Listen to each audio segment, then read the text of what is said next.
She is a clinical and forensic psychologist. She's worked within the walls of prisons for 10 years. She's just an incredible young lady. And I just wanted to welcome Dr. Leslie Dobson to the show. Thank you. Thank you for having me. Dr. Leslie, you have quite the amazing experience in life. You've overcome a lot. You have come a long way, but let's start from the very, very beginning. Where did you grow up? Where are you originally from? I was actually born in Canada, Oh, and I'm still not sure when, but we immigrated to California when I was very, very, very young. And I spent most of my youth in Orange County, California. oh, very cool. I lived in LA for about 14 years. I used to get down to Orange County often. It's a lovely Yeah, area to be from. it is. Given the choice, when I turned 18, I definitely left. Yeah. Go explore a Um, little bit more of the world. Yes, I was very aware of the what we call the orange veil that Ah, people in Orange County have. But once I traveled the world and became educated, I chose to return and bring my groundedness and my values back to this beautiful area and beautiful climate and raise my kids here. oh, I love that. And your kids get the benefit of you having that experience. Yes, That's cool. yes, because it is easy to be very superficial and sucked into the Southern California lifestyle that the rest of the world finds very entertaining. Yes, absolutely. So, what made you want to get into clinical and forensic psychology?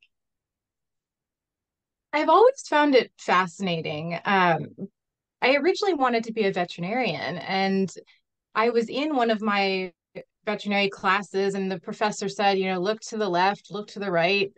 Those people won't be there at the end of this course because it is so difficult. And it made me really question, do I love science? What is it that I'm chasing? And we had to choose a bunch of different classes at Colorado State where I started. And I started a psychology class. And I thought, wow, this doesn't feel difficult at all. This is already how I think. I find this entertaining. I was really interested. I wanted to study and read and engage.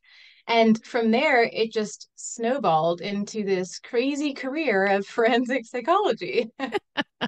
Oh, that's fantastic. I love that.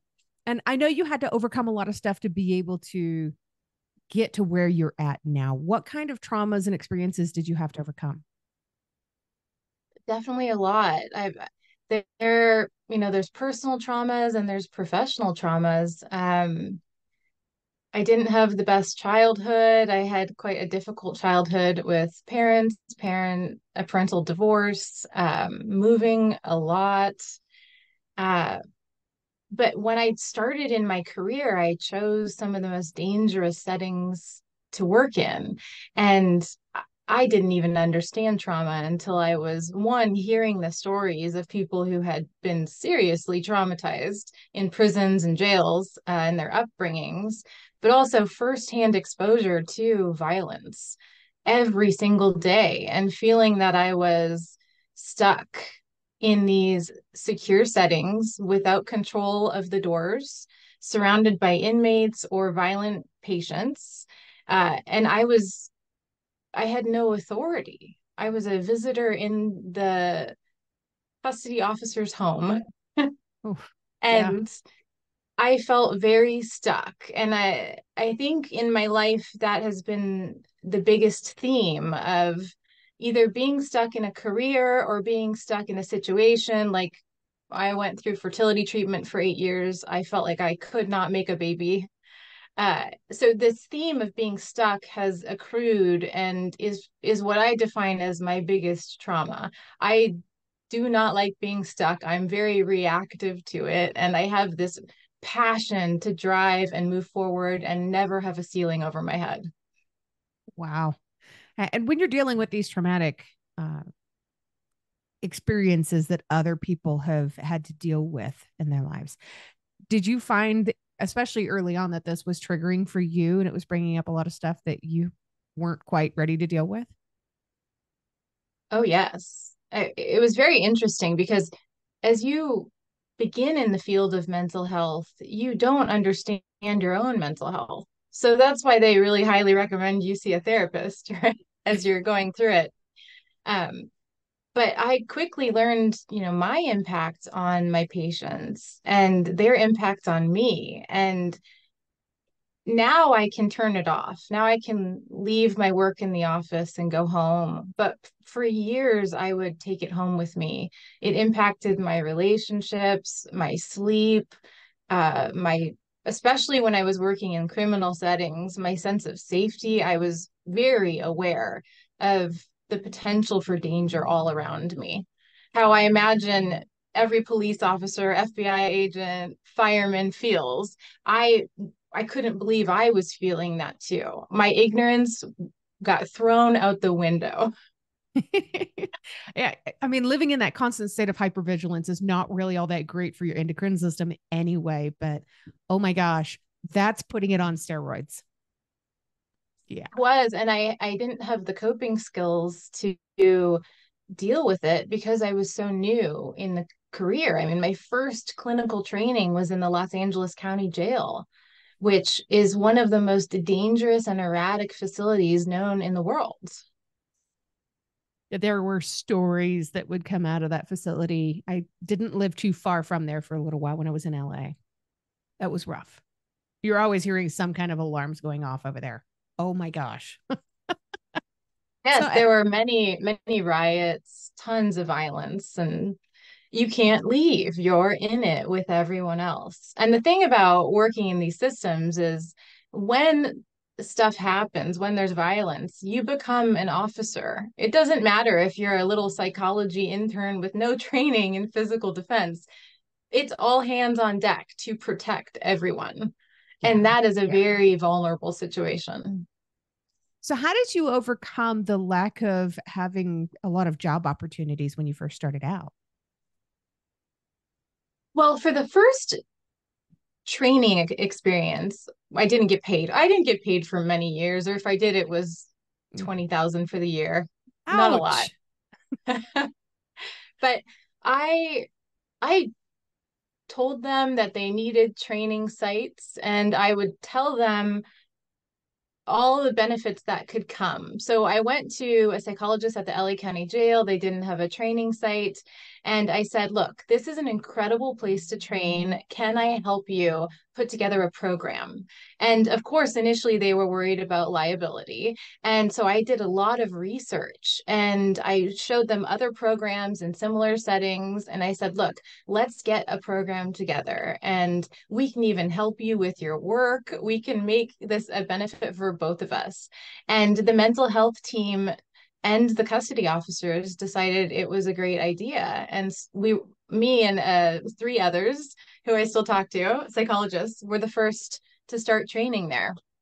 Oh, Um, so a lot of my job prospects were a fight to get. I'm a young woman. I'm not as well trained as people who have been in my field longer than me. So I had to really persevere. I was very persistent. When I wanted to leave forensic psychology and I wanted to go work with PTSD and the veterans, I emailed the VA every week for almost 4 years and wow. said, are there any openings? Can I come over? And eventually I got an email back saying yes. Wow. That is super cool. What does it mean? I know this is something that you're really good at, but what does it mean to set healthy boundaries against toxic people?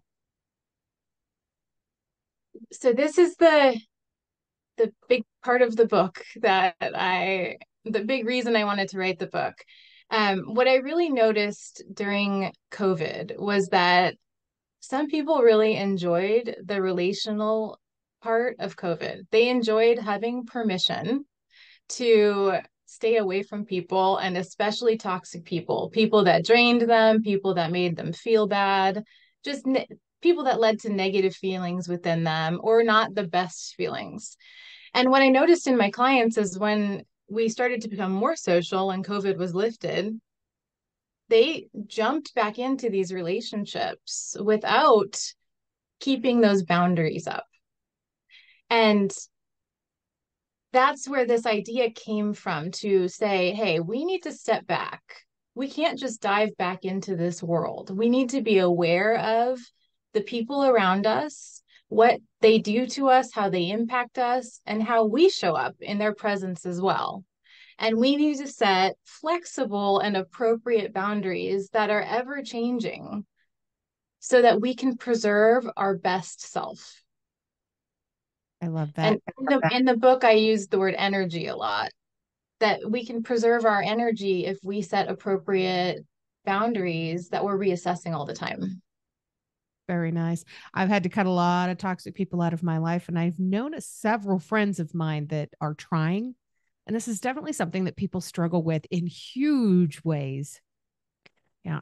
They love these people. These are their family members. These are friends that they've known for the last 20 years. Building those boundaries, they get a lot of pushback because these people are like, well, you've never had boundaries for me before, so why should that start now? People aren't ready for those boundaries, healthy or not. Tell me a little bit about the book itself. Where'd you get the cover idea? And have you got a little bit of it that you'd like to read for us? Yes. The cover art, we couldn't decide on the cover art. The publisher had this great idea of using a hand to pick people out of a group of people. Um, but the book is going to come along with an interactive game on my website. We're still working on putting it together. I have an incredible software engineer who's having a lot of fun with it. But the idea is that if we can start to define the people around us and we can define how they take our energy or they add to it, then maybe we can actually put that into a game and we can physically move people around and see that external control. So it's a little bit of a way to feel like we have even more control than just our thoughts, just our emotions, and our actions. Very cool. I wanted to read just the two opening paragraphs of the book. Mhm. So the book is going to be called The Friend Cleanse, and it's a process to take back control of your life. Do you constantly feel drained, not enough energy to get through your day? Are your relationships taking more from you than they're giving you? Then you need to do this friend cleanse. So within the book, you'll discover how to identify people and their energy and then strategically place them around your sphere, which is the online game that we're putting together, based on if they add or subtract from the quality of your life. Your time is precious. Learning how to establish healthy boundaries is crucial and allows you to live a balanced life. So the friend cleanse is this opportunity to pause and say, if I don't have to be in these relationships because of pressure or force, I can stand back and say that this is what I want my life to look like. You can take control of your life by deciding who gets to be in the inner circle, by strategically placing people around you. It's an ability that when you let people back into your life after that pause, and that pause can happen anytime, you're going to do it with awareness. You're going to be able to decide on how they impact your energy. You'll determine when you want to see them, how frequently, and what type of relationship you want with them. You can assess this whenever you like. And you can do your friend cleanse quarterly, or what I recommend is after any significant life event. Very nice. And when are we expecting this book to come out? January 2024. I'm excited. This is going to be a lot of fun. I'm going to have to get a copy for my best friend. I want to play the game, so I'm going to get a copy. And let's talk a little bit about your own journey of healing and recovery. What helped you to get through everything that you had to get through once you realized that you had trauma back there that you had to deal with? Well, I married a psychologist. Yay. um, but I set boundaries. I really set boundaries around work pressure, friend pressure, environmental pressures. And I started to wake up every day, every week and say, okay, this is what the week's going to look like. These are the stressors I anticipate. This is how I'm going to preserve my energy. Uh, Pilates has been an amazing way to ground myself and preserve my energy. I don't try and do Pilates very hardcore. I use it in order to be more meditative. That's been healthy. So having consistent exercise. But then also I go to therapy. I have a wonderful therapist who I trust and I talk to about so much. And I also talk to a lot of my colleagues about how they are getting through what we call vicarious trauma. They're feeling impacted by their clients and their trauma stories. So overall, I have the physical exercise, I have the groundedness that keeps me feeling like myself. And I talk to people about the trauma. I'm always educating myself and sharing my story and talking to others. And other people have amazing insights that help me process it. That's amazing. I love that we're talking about how a therapist will see a therapist. Yeah. As far as I'm aware, I've never met a therapist who didn't have a therapist. Yeah. I've met very few that have ever been married to one. Uh, but it's really important for people to also understand that if they don't trust the therapist that they're with, if they don't get along with the therapist they're with, they need to go out and find somebody that they can work with. A lot of people are afraid to do this, though. Do therapists take it personally when somebody decides that you're not the right therapist for me? I need to go find somebody who is. No, I don't think so. And I would hope not, because then I think they would need a little more training. But, you know, it's just like any type of relationship, a friendship or dating. You need to make sure that there's a good fit, right? And you need to put your expectations out there right away.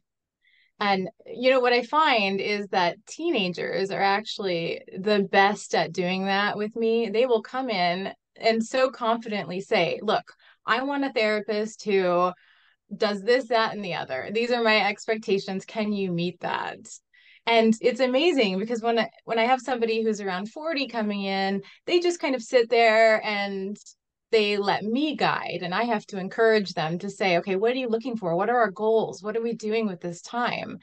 But teenagers are great right now at speaking up for what they want and what their needs are. I think we can learn a lot from how they approach it. uh, but I love the transparency and the authenticity that comes with therapy. And I think it needs to be on both sides, the therapist and the client. And if things aren't a good fit, then the therapist is ethically obligated to find you somebody who's going to fit with you so that you can continue to work on whatever it is you're there to work on. Yeah.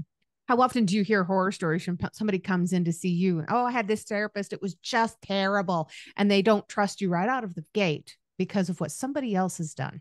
Is that a common thing? It's a very common thing in my clinical practice. And it's actually a very common thing in my forensic practice where therapists are sued because of breaking ethics. Mm. And so I will evaluate the plaintiff who is suing for emotional damages, and I will evaluate if their claims are valid and reflect back on the relationship with the therapist and everything that went down. And then I will offer the legal teams my my view and my input based on psychological testing. So there's a significant impact of a therapist on a client. Even if it doesn't get to the point of litigation, it needs to be something that we go into thoughtfully with our boundaries and aware. I love that we're having this talk. Seriously. I mean, you probably hear horror stories all the time. In 2019, I had the bottom drop out from under me. I found out some pretty terrible stuff and I needed to go see a therapist. And the first one that I went to go see was terrible.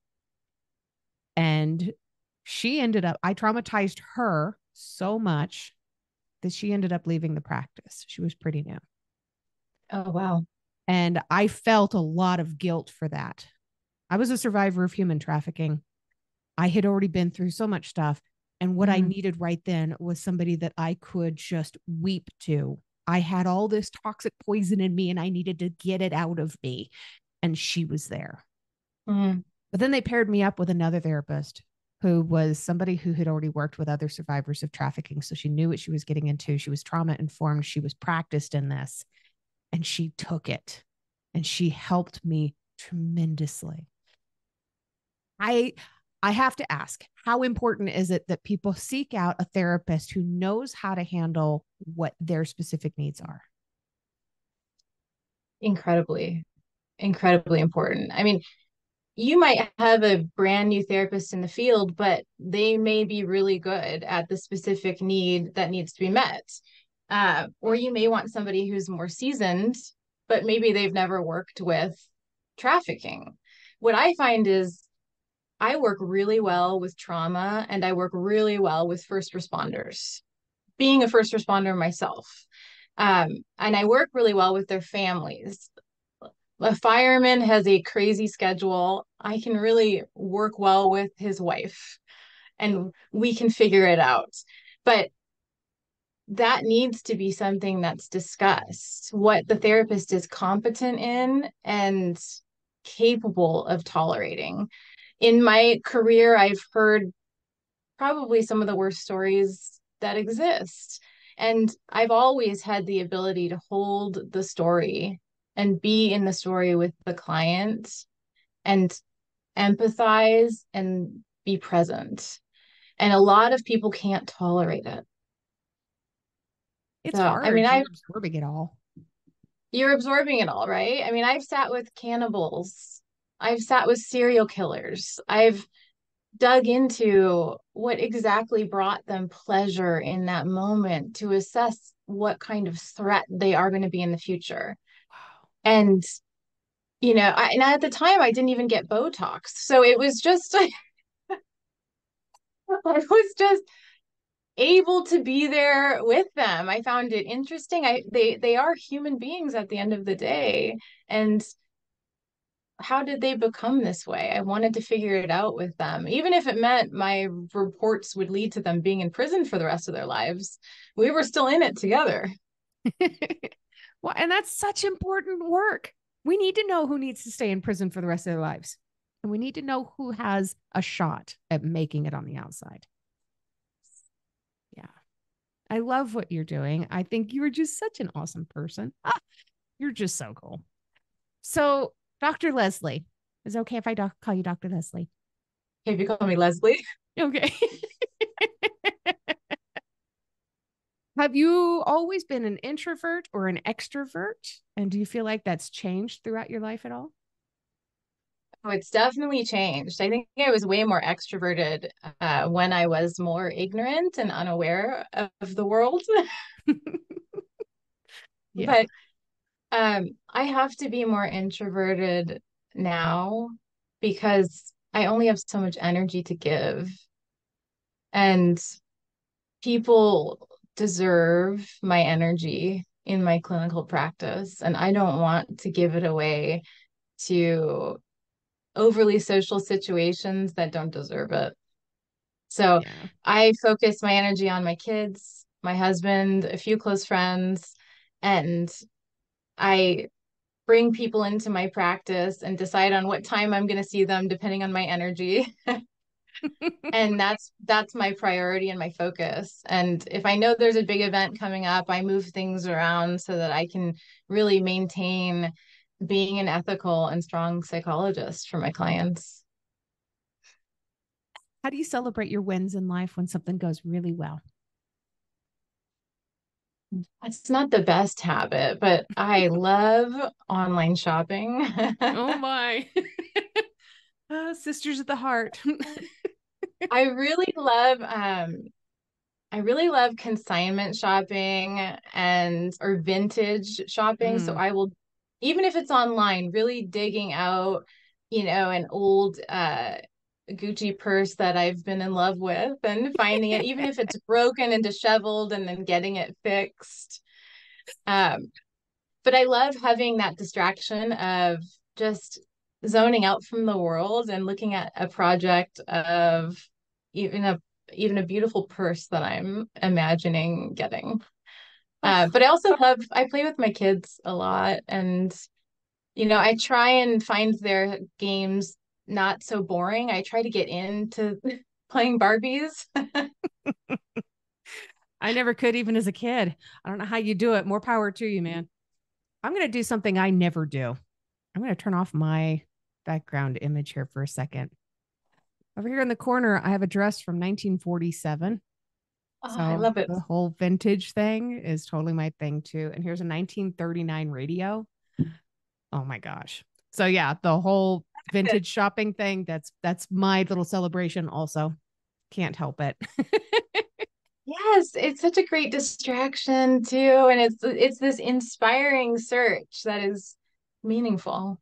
Yeah, and you find exactly the right thing. Oh, yeah. That's a Hmm. celebration in itself. That deserves to be celebrated. Let me go buy a pair of shoes now. So is that time for my last question? It's my most favorite question because everybody answers differently depending on how they're feeling in this exact moment. So, what is one thing that you truly love about yourself that's not related to your physical appearance? Ooh, okay. I love that I can tap into the strength within me whenever I need to. And I love that my vulnerable side is there with my children and my family and when I need to with clients. But when I am under attack, like in trial or testimony, I can find this clear inner strength to bring the story forward that I need to and cut off the vulnerability at that time. So I love my ability to switch back and forth depending on the needs of life. And it's been a skill I've really had to hone. If you've enjoyed tonight's episode, please make sure you check out the episode description. You'll find links there on how you can learn more about this guest, links to connect with them on social media, and how to support the podcast. Remember, I don't get paid to do this. My boss is a bit tight fisted, but I can say that. I work for myself.